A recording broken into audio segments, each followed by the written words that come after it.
I'm Howard Webb. I'm the Executive Director of the Shigeru Nakamura Okinawa Martial Arts Institute. This presentation is the second part of the history of the Nakamura Okinawa Kenpo Karate Kobudo system. In part one, I explained our history starting with the 7th century and finishing with the end of World War II. In this video, I'll explain Okinawa Kenpo history through the end of the Vietnam War. In 1953, Grandmaster Nakamura's son, Takito Nakamura, built the Grandmaster's first formal dojo in Nago City. It would eventually be named Okinawa Kenpo Karate-do Shurinjo. At the time, it was the largest dojo in Okinawa. Prior to World War II, Grandmaster Nakamura trained students at his home. It was destroyed during the war. Further around this time, Grandmaster Nakamura developed a concern that the Japanese had hijacked Okinawan karate. The Japanese had instituted a Japanese version of karate into the university system, turned it into a sport like kendo or judo, and were promoting karate as a Japanese martial art. The Japanese rebranding of karate disturbed Grandmaster Nakamura greatly. Karate was more than their native martial art, it was a culture and history. The Grandmaster's response to the direct assault on their history and culture was to unify all the karate systems under one umbrella organization. In 1955, Grandmaster Nakamura and Zenryu Shimabukuro, a student of Chotoku Kion and the founder of Seibukan Shorin-ryu, formed the Okinawa Kenpo Rimi. Rimi is Japanese for league. It was his desire for all Okinawan karate systems to adopt Okinawa Kenpo as their universal designation. According to Grandmaster Takito Nakamura, Okinawan Kenpo means Okinawa Law of the Fist. Grandmaster Nakamura sold the concept of a unified league by stating that there were no different styles of karate. To prove his claim, he explained that karate originates from the same universal body of knowledge. Further, he explained that karate consists of many singular and unique expressions of the same body of information. This was true in Okinawa in 1955 and the previous 400 years. During those times, there were no styles of karate, only individuals who had proven their fighting skill and training methods in actual combat. Examples: Sakugawa, Masamura, Itasu, Yara, Kion, Sakiyama, and Kuniyoshi. Through the oration of his position and status as a respected karate master, he drew many karate and Kobudo masters into the Okinawa Kenpo Rimi. In addition to his position on the one body of karate knowledge, he proposed two other platforms that had appeal: the advocation of full contact sparring in bogo armor to test one's fighting skill, and the teaching of a combined karate and Kobudo curriculum to memorialize their Okinawan martial arts. The creation of the OKR was not his only accomplishment. On February 5th, 1960, he was awarded a Hanshi 10th Dan certificate by the All Japan Karate Federation. In 1961, he assumed the office of Chief Director of the Okinawan Kobudo Kyukai. In 1967, he was honored with a Lifetime Achievement Award by the Zen Okinawa Karate Kobudo Rimi. Then, on January 21st, 1969, Grandmaster Nakamura passed away. Later that year, Zenryu Shimabukuro passed away. Before Grandmaster Nakamura died, he appointed Sakichi Odo to replace him as head of the Okinawa Kenpo Rimi after his passing. With this appointment, Grandmaster Nakamura tasked Odo with 3 goals for the OKR. First, add the kata that were being discarded by other systems to the Okinawa Kenpo Rimi curriculum. Second, officially create a combined karate and Kobudo curriculum for the Rimi. To accomplish the first 2 goals, Sakichi Odo was to learn the empty hand and Kobudo kata that would be lost with the death of Okinawa's oldest martial arts masters.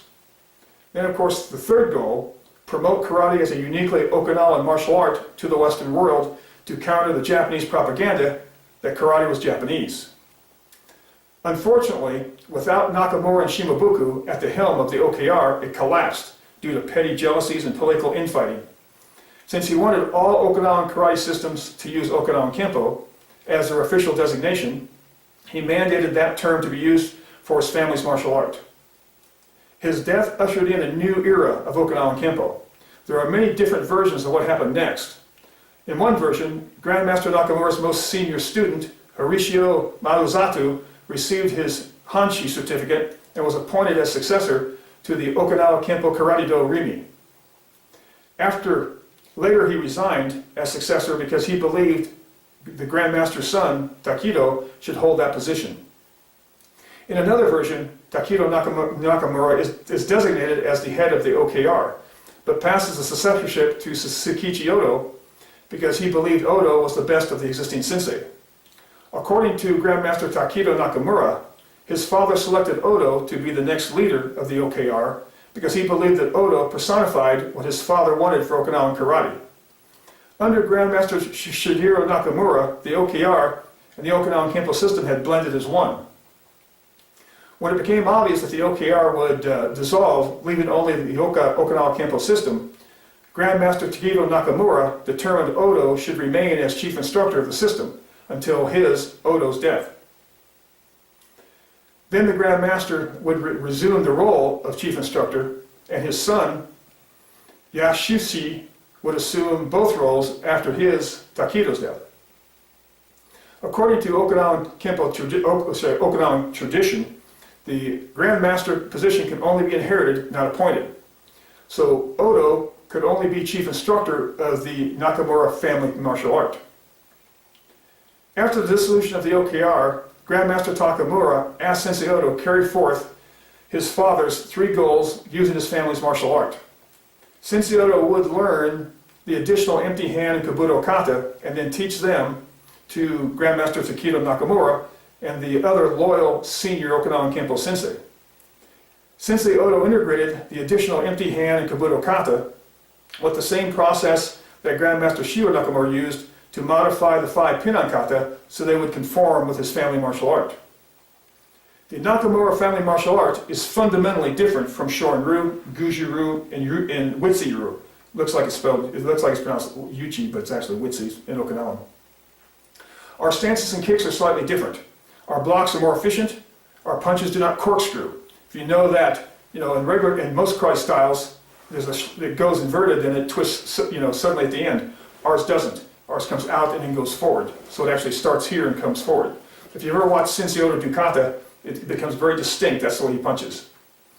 Our throws are uniquely different. Our movements are more fluid than that of Shuri-ti and Naha-ti.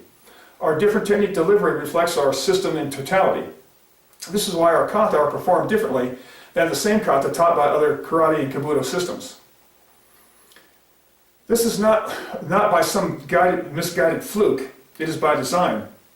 When Kitaku Sakuyama returned to Okinawa after learning Chinese Kenpo at the Royal Military Academy, he integrated the existing Okinawan kata by adapting the kata to the Chinese Kenpo fighting system, not the other way around. Would you, after studying with the chief martial arts instructor of the Chinese Royal Military Academy for over 5 years, disregard your acquired skill and abandon your training upon returning to Okinawa? If you would, you're an idiot beyond my comprehension. When the first 2 of Grandmaster Shiro Nakamura's goals were accomplished, the Okinawan Kenpo Karate Kobudo core curriculum expanded from 12 empty hand kata to a total of 44. 16 empty hand kata, 13 bo kata, 2 tunfa kata, 3 sai kata, 2 kama kata, 1 nunchak kata, and 5 weapon-on-weapon kata. Now, because the original core curriculum only had 12 empty hand kata, it does not mean that the Nakamura family martial art did not include additional empty hand or weapon kata. The original 12 kata curriculum was developed by Grandmaster Nakamura as a training curriculum for members of the general public. The Nakamura family martial art had several empty hand and weapon kata that were uniquely theirs. As examples, our versions of Gojo Shiho Ich and Gojo Shiho Ni katas and our Sai Shodan kata and the Bo kata Kobo are unique to the Nakamura family, just to name a few. Now, Grandmaster Nakamura's 3rd goal, promote Okinawan karate to the Western world.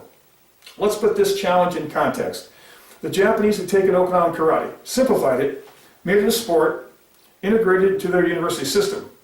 As a result, most of the people who developed expertise in Japanese karate were highly educated. They possessed advanced educational degrees in business, marketing, and organizational development. They were the caliber of people who made Toyota and Sony world-renowned companies. In contrast, most of the experts in Okinawan karate would be considered what Americans call blue-collar workers, except for Shiro Nakamura. He was a school teacher. This is not to imply that Okinawan masters lacked intelligence. Most were in fact very intelligent people. Their main hurdles were twofold. First, the Japanese government, prior to World War II, neglected Okinawa, so most Okinawans were poor and as a result did not have access to the educational opportunities available to mainland Japanese. Second, after World War II, Okinawa was devastated. Consequently, they did not have the wealth or infrastructure to compete with the Japanese Karate Association. However, the Okinawans had one resource in the 1960s and 70s that would allow them to export their karate to the West: American military personnel. However, the Japanese had a head start. The Japanese Karate Association was founded in 1949. By the 1960s, the JKA had distributed Shotokan instructors worldwide to promote Japanese karate. The challenge for Sensei Odo was how could he make karate instructors out of the Marines who attended his classes when their average assignment to Okinawa was 13 months. To make this task even more difficult, the Okinawa Kenpo karate system had gone from 12 kata to 39 kata for first-degree black belt under his leadership. His solution? Create two different standards of promotion. One for Okinawans who could study a lifetime to perfect 44 kata, one for Americans who had 13 months to memorize 39 kata.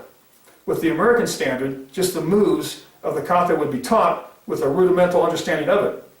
In essence, American students were taught a lesser, incomplete version, a policy that was practiced by Sensei Odo until his death. Sensei Odo's 13-month black belt strategy involved dedicated Marine students who attended classes 5 to 7 days a week for 13 months. If after 13 months they could demonstrate the moves of 39 kata, they were promoted to Shodan. Excuse me. What were their knowledge and skill levels after only 13 months of training? What they lacked in knowledge and skill, they made up for with toughness. They were Marines, after all.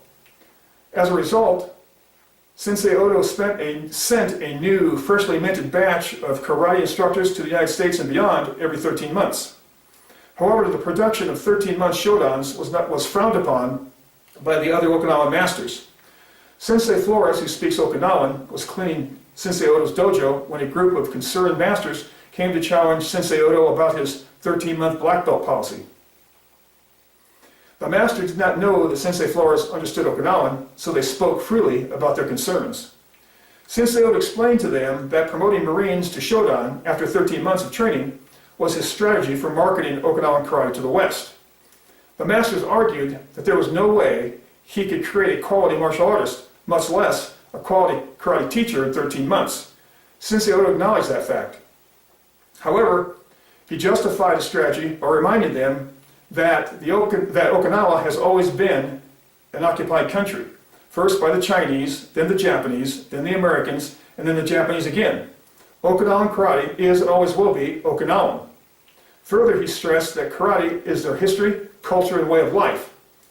Moreover, Sensei Odo stressed that Americans have a lot of money and they're willing to pay for lessons and rank.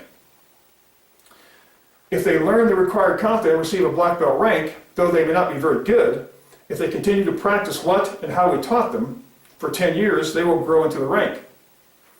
If they don't, then the rank is meaningless, and that amounts to nothing more than a black piece of cloth wrapped around their waist. The masters acknowledged the wisdom in his strategy and agreed to implement it in their dojos.